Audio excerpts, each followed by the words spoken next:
Doctora Robana, muchísimas gracias por su intervención. Vamos a continuar con nuestra agenda académica y el tema impacto de la industria de servicios para insertar una economía en las cadenas globales de valor, a cargo del doctor Pascal Kerneis, director general de European Business Forum. Bienvenido.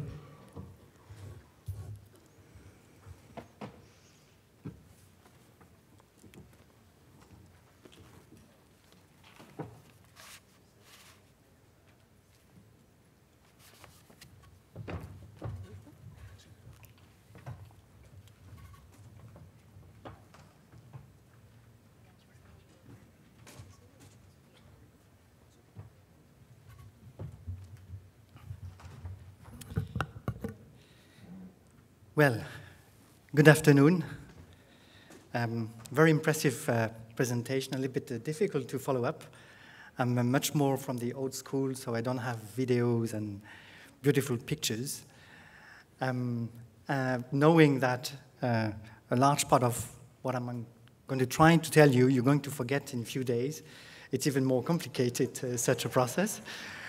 But I'd like to talk to you about the global value chain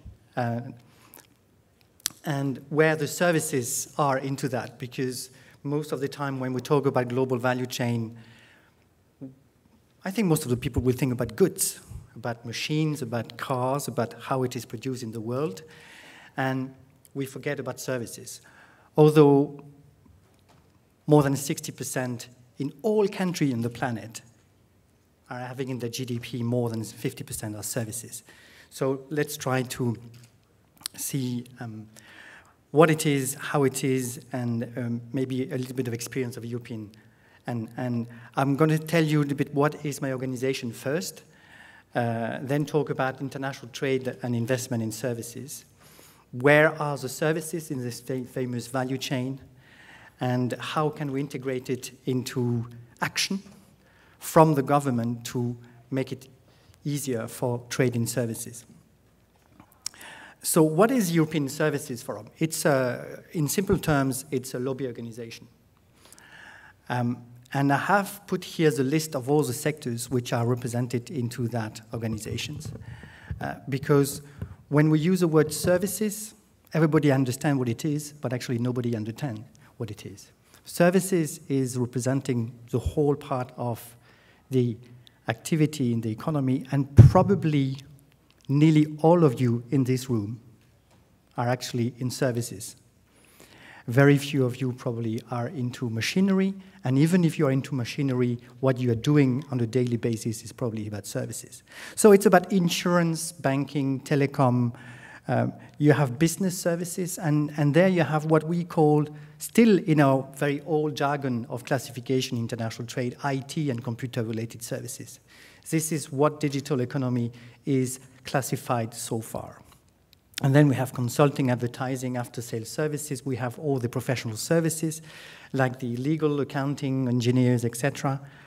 You have construction services. Do you believe that the person who's making a road is believing that he's a services provider?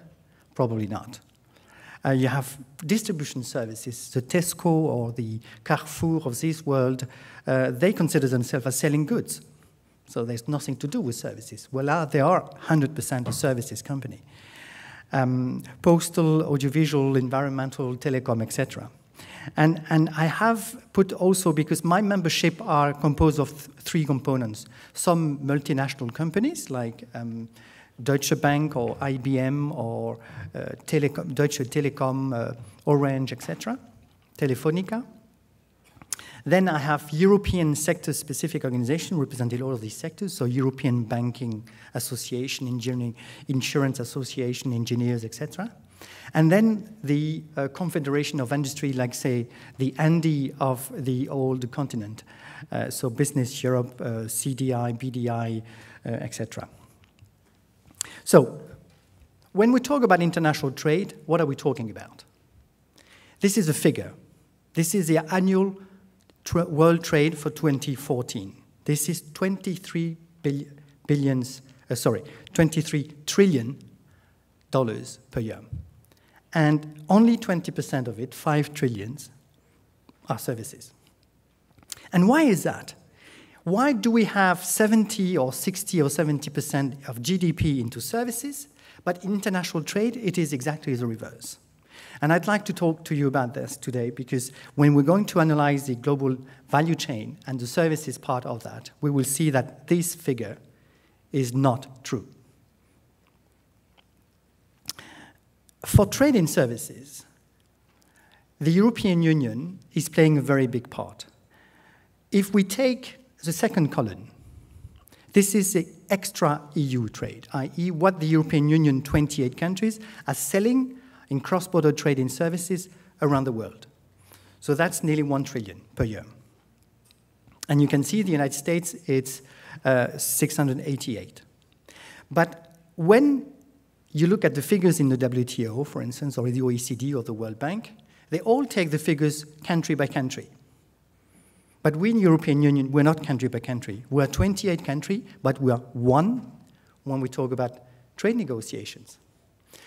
But when we face our counterpart, they don't see that way. They see still continuing to see EU as 28 countries. In that case, we also have to add the intra-EU trade to the world trade. And that is making the European Union playing a much larger part in international trade of services, because we are playing up to 3 times more than what the United States are, even if the United States will continue to argue that they're the first trading partner in the world. But that is simply not true. And for information, Colombia is the 40th country in the world with 7 billion of trade in services last year, or 2 years ago. What kind of services are we talking about, and what are their share into the international trade? Traditionally, let's say 15 years ago or 10 years ago, the world trade in services was divided into 3 parts: transport, tourism, and the rest. Now that has dramatically changed, and in addition of the travel and transport that is still playing an important part, you have other business services. And it is so appalling that we don't have good data in trade in services.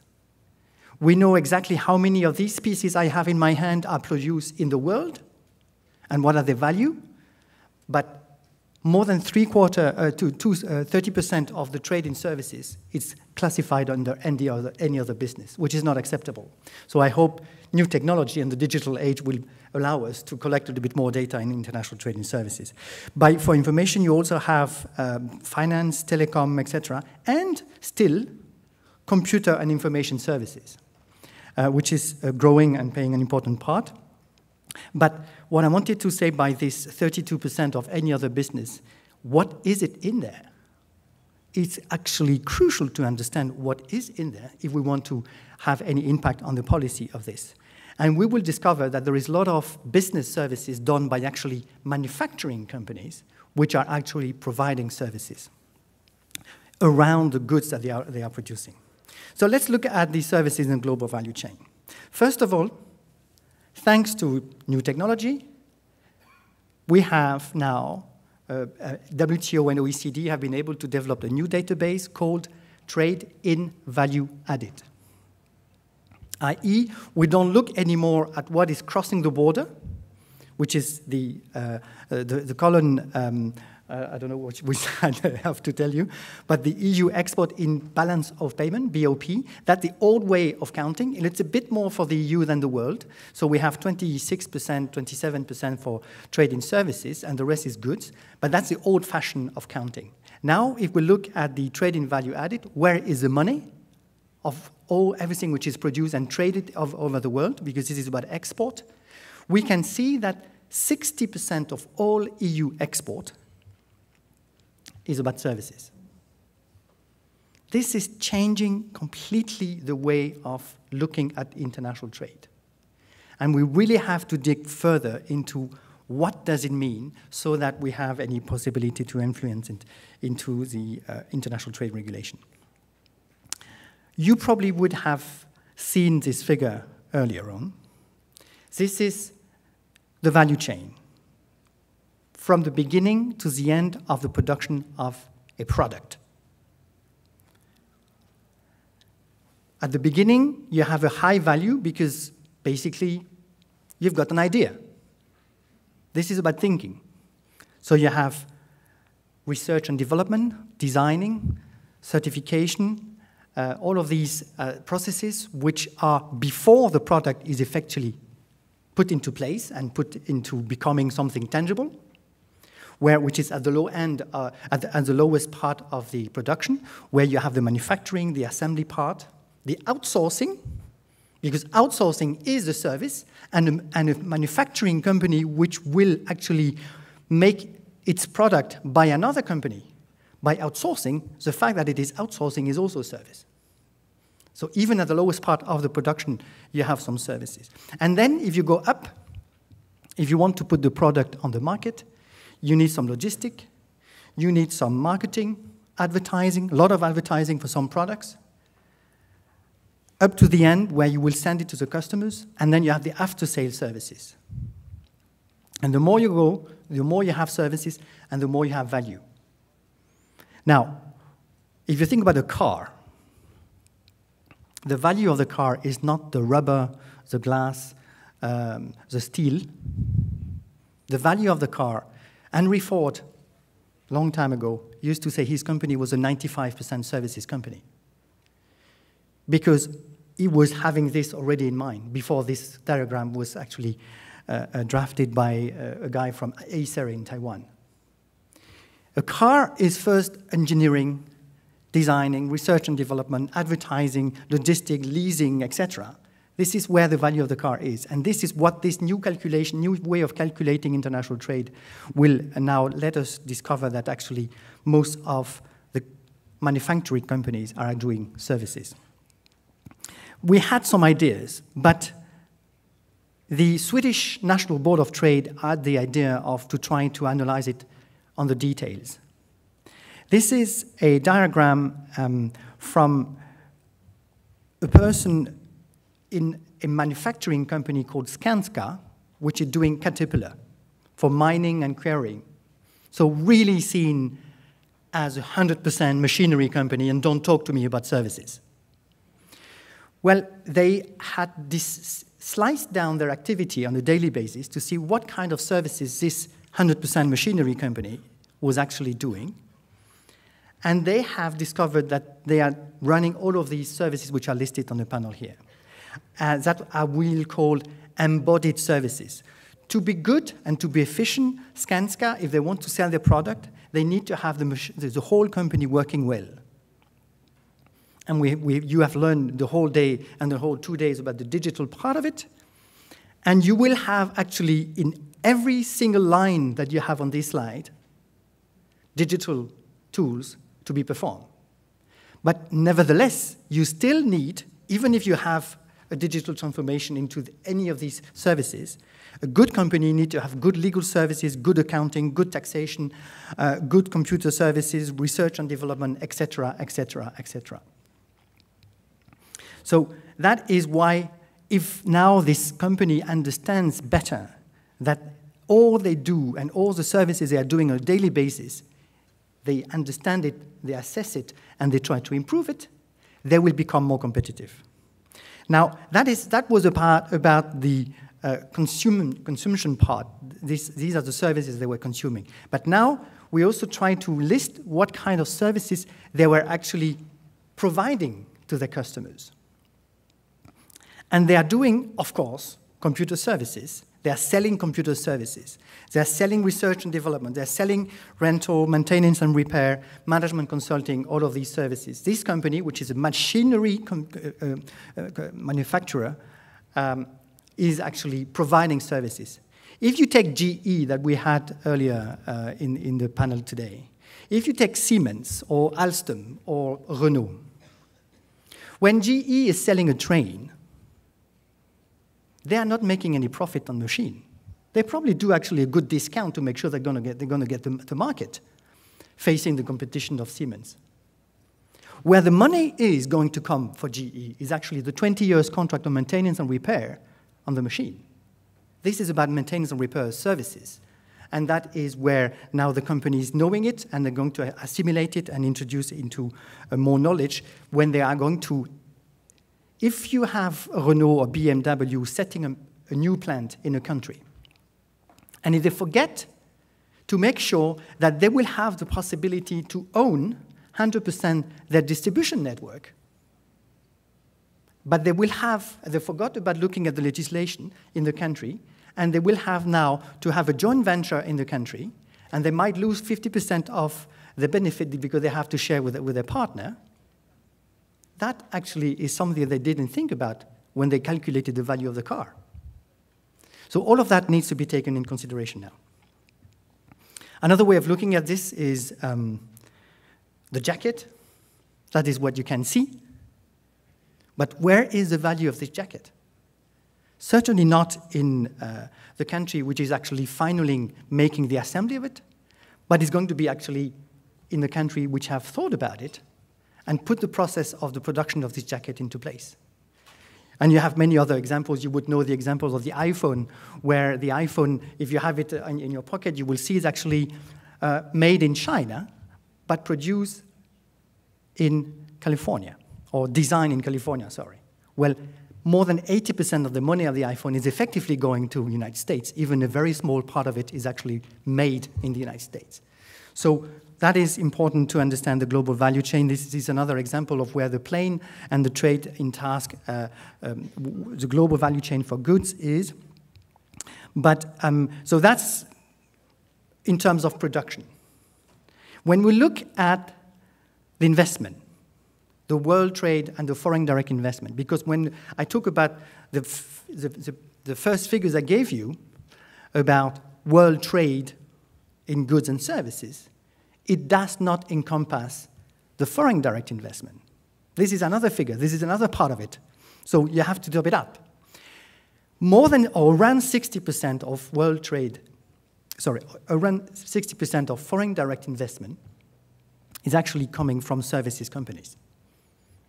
You will see only in the head of the newspaper that a new company is going to make a new plant for car or a new power plant, something that you can see, something the photograph can see and talk about.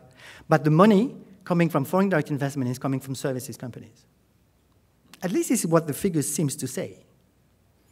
If you look a little bit more into details, you will see actually that there is the one I have in red there, which is a third of the EU foreign direct investment in terms of stocks is coming from financial and insurance intermediaries.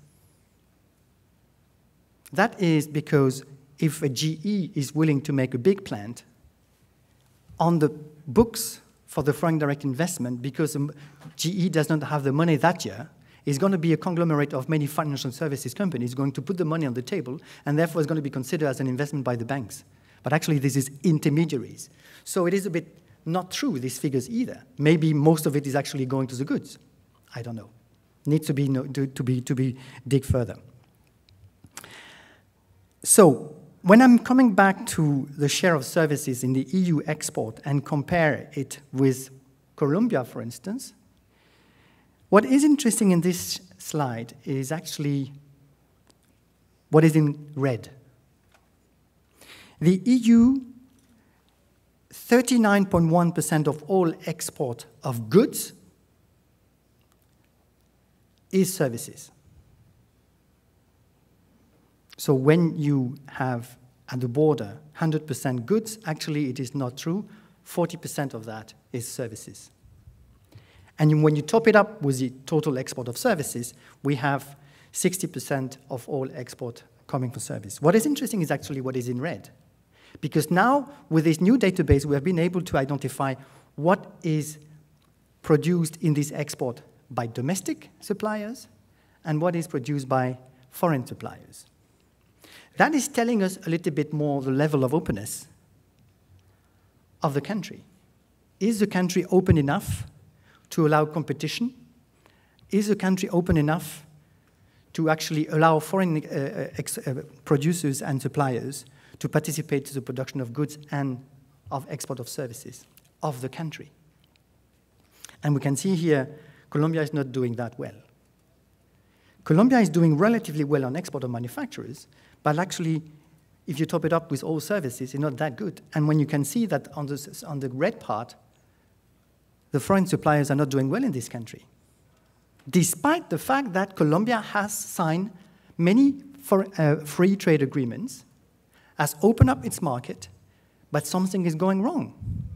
It is not because the market is open on paper that actually companies are coming here. And that needs to be assessed, because that's interesting information for the trade negotiators and for the regulators of the country. And this interesting slide is showing that if you look at the services export contribution to the GDP growth, most of the countries now are skipping the manufacturing in their development trajectory, and they go to services, including the LDC countries, including the low-income countries. But why do we have this yellow line? And which countries are in these yellow lines? Well, that are the middle-income countries, and there are probably in there countries like Colombia. And that is also a warning bell to say some things need to be done, because otherwise the country is not going to catch up, because when all countries are turning to services, and if Colombia is not taking this trend, the development trajectory might be different. So with all of this information I told you now, I'd like to tell you about what we are doing in the European Union for our trade policy, what kind of negotiation do we have, and how do we put services into this map of negotiations. So this is, in a summary, what the EU is doing and how many negotiations are going on, have been concluded. We are more or less covering the world. And we have implemented 29 countries in FTAs. We have concluded 4 others which are into the pipeline of ratification, including with Canada and Vietnam, Singapore. And Ecuador should be ratified by the end of this year, as well as Canada. We have the famous TTIP going on, the Transatlantic Trade and Investment Partnership with the United States, which is going to be very complicated to conclude, if ever. And then we have ongoing processes, because the European Union has revived constantly its trade policy, and we have gone now for a new strategy that the new commissioner called Trade for All, where we are going to decide, of course, yes, WTO is a priority, but nobody is listening. It needs to be clear that the failure of the Doha round is because services have not been taken in consideration, seriously. The European Union, the United States, and most of the countries in WTO don't have any interest in signing an agreement in which they don't have anything in exchange. Services is a new part of the economy. If services is not part of a World Trade Agreement, there is no point to sign it. So that's the reason why the EU has accepted to join other countries to launch the Trade in Services Agreement, which is a group of 24 countries which is negotiating now what was not negotiated at all into the WTO, and it is the only agreement we are going to negotiate services only.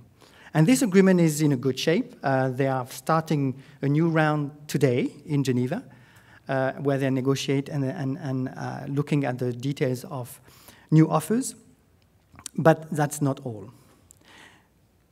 Another way of looking at what we have done so far is looking at the timeline. And these blue columns don't have any specific value. It's just to give you a comparison of where we start and where we are going. So the blue line at the bottom is the WTO market access, which have been negotiated at the end of the Uruguay round. And most of the people are saying WTO didn't do anything in services. That is not actually completely true, because we have got many new accessions to the WTO, in which many new countries have actually put something tangible. and much more interesting than other old countries of WTO. So, of course, China, Taiwan, Saudi Arabia, Vietnam, Russia are countries which have significantly put interesting offers on the table.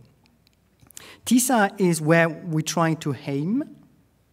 And as you can see, it is not as high as the two other columns in the blue, where this is what we have our new trade policy. Colombia is part of the second wave of trade agreement we had. We first had an agreement with Mexico and Chile and some countries of Euromed. But these countries, what I'm calling the old FTAs, didn't cover at all services, or very lightly. In Mercosur, it was dead, and it has been reactivated last week, where the EU and Mercosur have decided to launch again, but we don't have much expectation in Mercosur.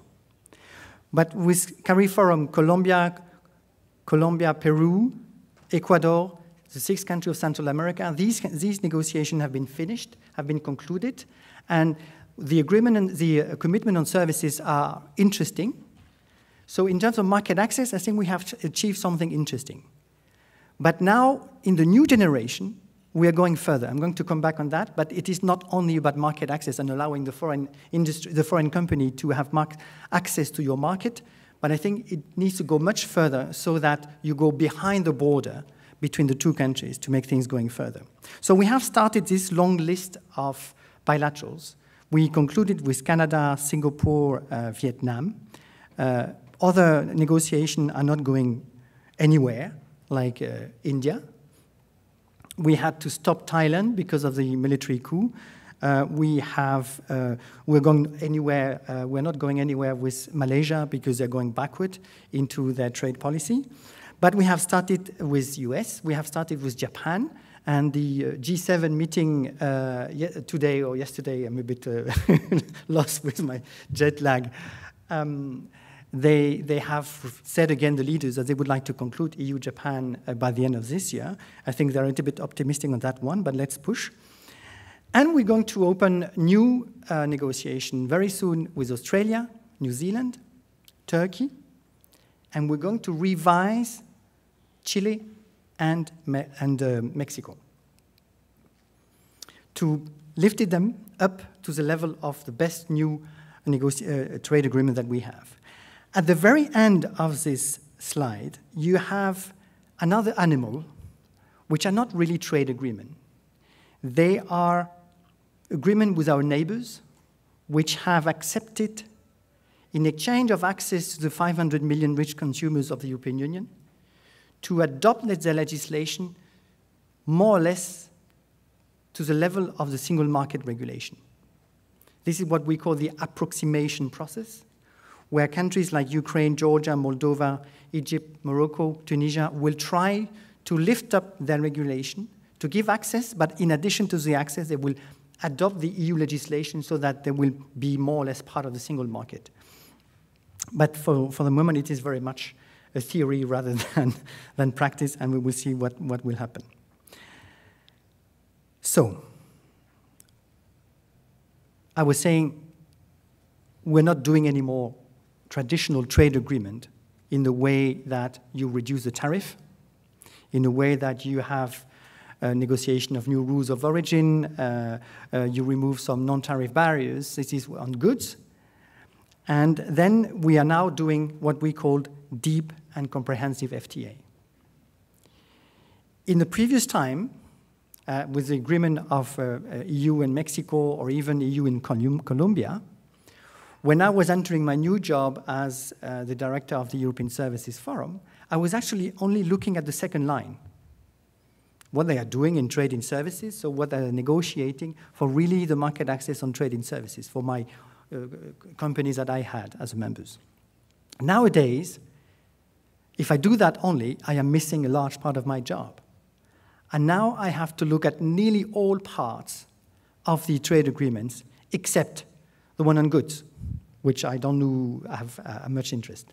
But all of the others are something that services companies do have an interest. And that is part of the consequence of the servicification of the economy. Now that we know that it is actually services impacting everywhere, I have to look at any other part of the agreement which might have an impact on our companies. So the rules on investment, pre-establishment, but now also post-establishment protection. On the IPR, for the data flow and the patent, very important part is the public procurement, because most of the time when we talk about public procurement, people believe, okay, that's because the government has to buy new chairs and desks and has to buy some new machine to do the job of the public services. No. No.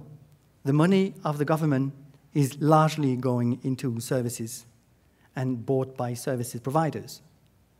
And therefore, when we negotiate public procurement in a trade agreement to make sure that our companies have access also to that part of the market, we need to negotiate it. So not only between what the state is doing, but when you look at how the budget of a country, of the public money, of the taxpayer, at all levels, central, sub-central, the local community, the hospital, the universities, all of that is actually public money. When that money is bought to buy something, the taxpayer is entitled to get the maximum of that money.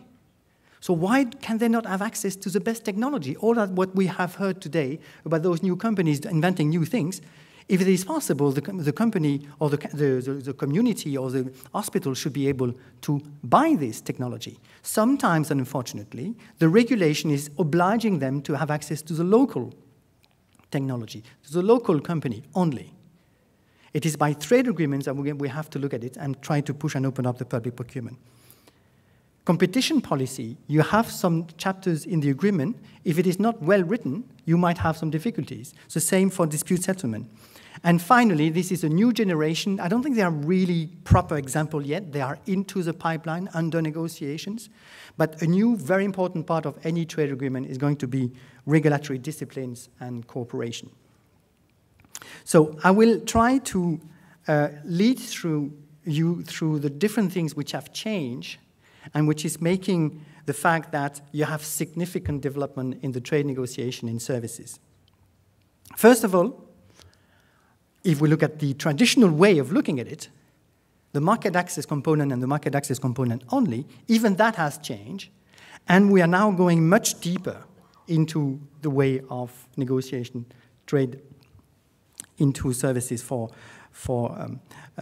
the trade negotiation. We're now using more and more the so-called negative list. This is a wonderful tool.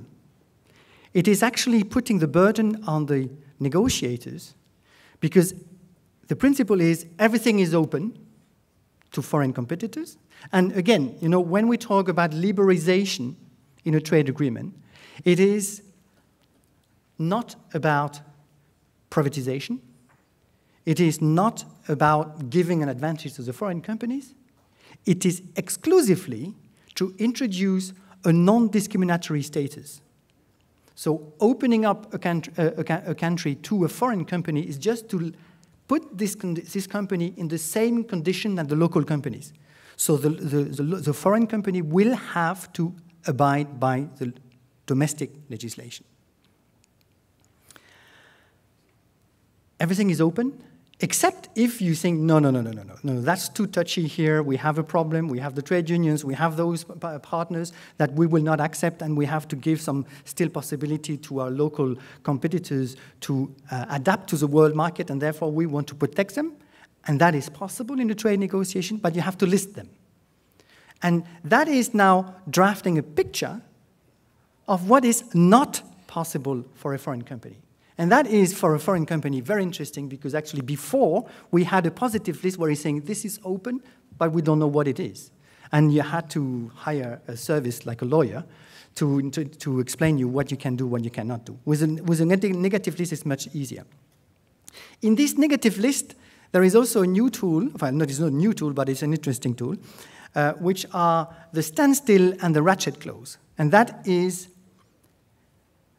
every time that your own country, your own government, is going to make its own decision to open up the market further because the government believes that there is need for reform and allows foreign company to come in, automatically the signatory, the company of the country which have signed an FTA with you will have automatically access without having the need to come back to the table and renegotiate. So that's a kind of the speeding up the process. That is interesting. Another way which is important for your sector or sectors or your part of activities, which is the digital world, in the trade negotiation, you need, of course, to have the two countries which are talking to each other, understanding what they are talking exactly about. And therefore, the United Nations has developed a classification process. So we have the IHS code for the goods, but there is also a classification for all the services. That is good, but that might be a problem, because if you go too far into the classification and you take a commitment of a specific service, when you have a new service in the future, this will not be committed. Well, if you take your sector about computer-related services or IT services, or whatever the name you want to give it, you invent new services every day. If we do not find a way to capture these new services, you might have the possibility as the government to put new barriers, and these trade negotiations would have been done for nothing. So, one of the ways with the trade negotiation now is actually to have a classification which is with a very large definition, and you don't go into slicing down these kind of services, and you say architecture services, all open. IT services, all open. Which now includes cloud computing, which includes all the digital services we have seen and heard about today and yesterday. And that is a good way to make it. And for new services, they're going to be captured into the trade negotiation. In fact, I think that is really important.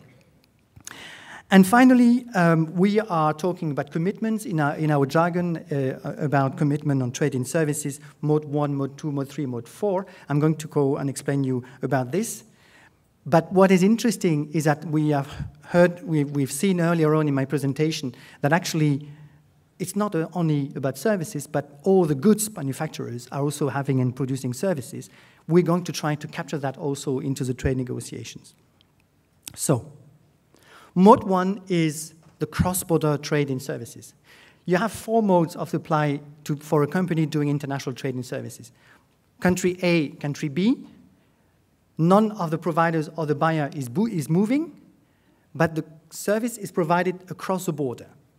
That is typically the shipping services. You have country A, the company A of a good is selling the good to a company in B, and a container is crossing the sea. They didn't move. They call for a service, a cross-border services. Of course, that is including also data flow. E-commerce and all the data flow, if you have a legislation in the country to forbid or to make it more complicated, the cross-border services and therefore, for instance, the cross-border data flow might be more complicated. If we take commitment into the agreement that it's not going to be possible, you will then have some commitment on international law to make sure that you have this. Because if we have the machine-to-machine or the Internet of Things or the 3D printing, all of those artificial intelligence to the cloud, they forget about borders. So cross-border services and the commitment on Mode 1 is absolutely crucial for your sector. And I would certainly encourage you to continue to lobby your government to make sure there is no new barriers into that, because otherwise we will make things more complicated, and the economy of scale is going to be more complicated.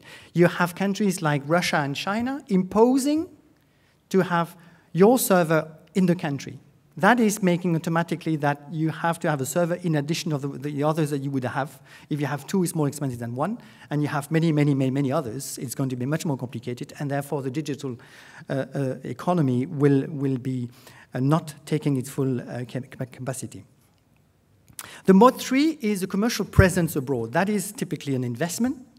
What is not well known is actually when we talk about Mode 3 in the services negotiation, it is not only about services, but it is also about all sectors. So the country will take commitment to open up aquaculture, agriculture, mining, quarrying, all the manufacturing sectors, and they will tell you whether or not they have some restrictions. If there is no restrictions, it means that this investor from that sector can come in and invest. Mode 4 is another way of making important way of doing services. Even if you have the best new digital technology in the world, sometimes you need to have some humans to fix the problem. And therefore, if you have a maintenance and repair contract by selling your machine, and even if you have very good digital technology having sensors into, let's say, the windmill, and that the sensors would have said that you need to repair this place, and this place needs to be replaced because it has turned 3,000 hours, if you do not have the right IT managers to reprogram it, or if you don't have the right technician to put the new place the new pieces into place, you will be having obliged to rent a local person, which is maybe not trained, and it's going to be more complicated and more expensive. So the mode 4 is temporary movement of people. The guy comes in, repairs the stuff, goes home. That is also negotiated in trade agreements. You also negotiate into these new trade agreements, the text are going much more deeper. So it is not about removing barriers, allowing market access, but it is also explaining what you do. When you allow a new company a company of the country you're negotiating with, you will have commitment about what we call domestic regulation and the transparency. So when the new company is knocking at your door, say, I would like to establish myself in your country, what do I have to do? Well, in so many countries, our company is saying, we are missing transparency. We don't know what we have to do. We don't know in which authority we have it. They tell us we have to go there, and then we have to go there, and then we have to present this paper. It is completely untransparent. Well, in the new trade agreement, we're now putting black on white what are the obligations, what are the licensing procedures, the authorization processes. And that is part of the new trade agreement. That is very important. So for all of these texts, very important. And some texts, because it is more sector-specific, we also have sector-specific technicalities put into the agreement. And to conclude, a very another important part of the trade agreements is what I was telling you earlier on about regulatory cooperation. The idea is, if a companies want to come in and go in a country, they need to know what they are going to face as a legislation. If the legislation is changing every time, or you have a new government, it is changing all the time, without any consultation, without any consultation of the stakeholders, without having the possibility to the new investment by a new big company, and then suddenly the new government is going to say, okay, I'm going to change this, and this is it. Without having the possibility for the company to comment, to tell them, listen, you're very nice, I'm doing very good business here, your consumers are very happy, but if you do this, we're going to lose out completely what we have achieved, and we're going to leave the country, and we're going to sack thousands of people. That is not good to know if you haven't consulted in advance. So regulatory cooperation is something that we want to put into place. If it is possible for an engineer to come in, and it is on the market, on the title of market access for engineers, it said open, you can come, please come in. And then there is a footnote to say, oh, by the way, you need to have your qualification in our country. So it means that actually they cannot come. One of the ways to do is actually, we're going to see whether it is possible that the two countries are going to recognize the qualification of the engineer or the lawyer or the accountant, so that because they have been recognized as having the good training in the country, and they have checked it out, whether it is compatible. If it is not, they're going to say, yes, but you have to do 6 additional months of training in doing that and that. Then, yes, it will be possible to move between the countries. That is also an important part of regulatory cooperation that we are negotiating into the new trade agreements. And finally, the other part, which are not related to services but very important for us, is what I mentioned earlier on about public procurement. And you have the general agreement on public procurement in WTO, but you know, that is only 42 countries. And the idea is to negotiate the possibility for our companies to have access and participate to call tenders at all the levels, and to reduce the threshold, because sometimes, yes, you can come in, but only for the purchases of 5 billion. Well, we're not interested. Or you can come in, but only in Bogota. And all the other cities, you cannot participate to the call of tenders. Well, that is rather restricted. And therefore, that is something that is, for us, very interesting. Of course, public procurement is about the goods, is about the services, i.e. the accounting and the catering and all of the services that public entities are buying, plus the infrastructure. The infrastructure works, the harbor, the road, the highway, the rail constructions, the power plant, all of that is actually construction services, because construction is a service. And therefore, we are very interested in looking at this.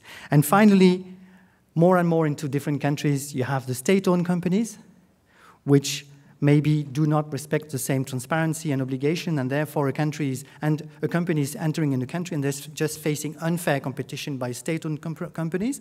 And therefore now the new trade agreement are actually negotiating also some disciplines for the state-owned companies, and also for SMEs, because for SMEs sometimes it is more complicated, so we have some additional information to have disciplines on state-owned and so on small and medium enterprises into the trade agreements. All of that is very complex. It's long processes, and that is the reason why I'm a slow motion. It is not about revolution every day like the digital world, but nevertheless we're also changing very much by the day what we're doing. Thank you very much.